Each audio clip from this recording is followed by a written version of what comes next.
Buenos días, nosotros somos el equipo conformado por Fátima Santiago Sánchez, Mariela Yanín, Gustavo Cruz y una servidora Shalene Ivonne, y yo les voy a explicar el tema 6 y el tema 7. El tema 6 habla del género dramático, su marco histórico, y todo inició en la antigua Grecia. Tenían características de obra donde nada más había una unidad de tiempo, una unidad de espacio y una de acción también. Después se dividió en clásico, renacimiento y barroco, neoclásico, moderno y teatro del siglo. El teatro del clásico se reitera de que nada más había un espacio, un tiempo y una acción, pero también se agregaron las mujeres, ya que no podían aparecer en ellas. Rompieron con la regla sagrada de no haber muertos en el escenario, se incluyeron animales y se realizaban batallas. El teatro renacentista y barroco fue algo complejo, pero retomó fuerzas y fue a la par del desarrollo del siglo de oro. Uno de los escritores más importantes fue Miguel de Cervantes Saavedra y Pedro Calderón de la Barca. El teatro neoclásico tuvo las características de que predominaban las tres unidades clásicas del teatro, utilizaba el lenguaje altamente tradicional y tenía un mensaje como una enseñanza. El teatro moderno, en este se eliminó el verso, los protagonistas eran gente común, se eliminaron divinidades y los problemas de los protagonistas eran causados por ellos mismos.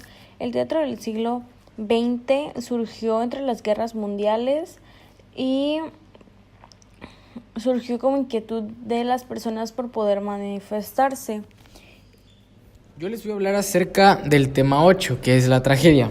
La tragedia es una forma literaria, teatral o dramática del lenguaje solemne cuyos personajes protagónicos son ilustres y se ven enfrentados de manera misteriosa, invencible e inevitable. En la tragedia tenemos 7 géneros, 7 características que la tragedia puede tener.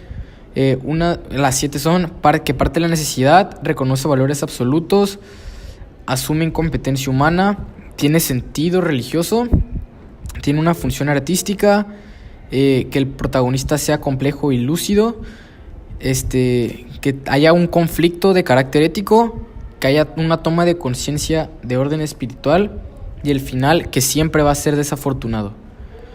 En cuanto a la estructura de la tragedia, tenemos el desarrollo, que pues esta a su vez consta de 4 elementos fundamentales, que son la crisis, el nudo, la tensión y el clímax.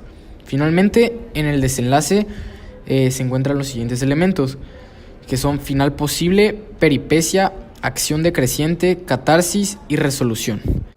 Ahora voy a hablar de la tragedia moderna. En la década de los 80 del siglo XIX, un pequeño grupo de dramaturgos se dio cuenta de que debían hallar una forma de hacer algo nuevo. Se aburrieron de cierta forma de hacer lo que ya se estaba haciendo y querían inventar algo nuevo. Es por ello que a partir de ese momento se propusieron 2 cambios importantes, que por un lado los cambios tienen que ver con la forma y por el otro los cambios tienen que ver con el fondo.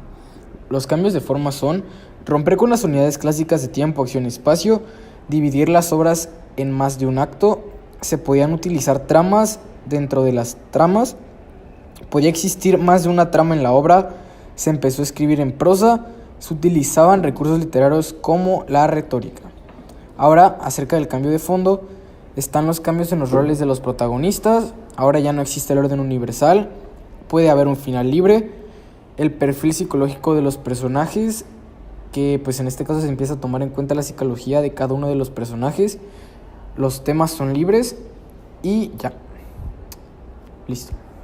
Para finalizar, hablaremos del tema 10, que es puesta en escena.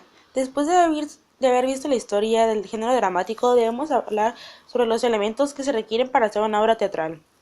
Primero debemos identificar el tipo de actuación, ya sea clásica o moderna. En la clásica, los actores exageraban el tono de voz, usaban máscaras y maquillaje muy vistoso. Las mujeres no podían actuar y los actores no podían cambiar de género.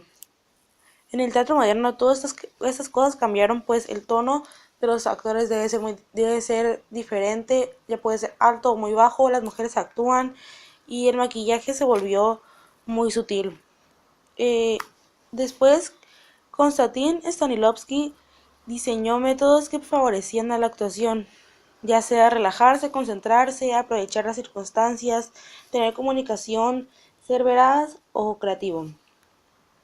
Después, pasando al montaje de la obra, hablamos sobre el texto, que es el guión o el libreto donde la obra recibe el nombre.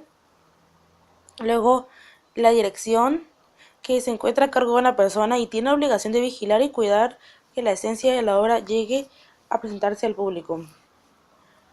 Luego, la actuación realizada por los actores que dan vida a los personajes de la obra y que hacen que la obra sea diferente.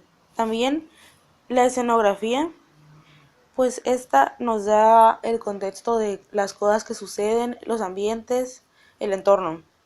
Después, la iluminación, que viene dando un ambiente diferente a cada escena y nos hace sentir las emociones que pasan los personajes. También la música hace que nos sintamos identificados con lo que pasa el personaje, pues nos da un tipo de contexto que nos llega. También la utilería, pues sin ella no sería lo mismo y tendríamos que imaginarnos con qué pasan las cosas.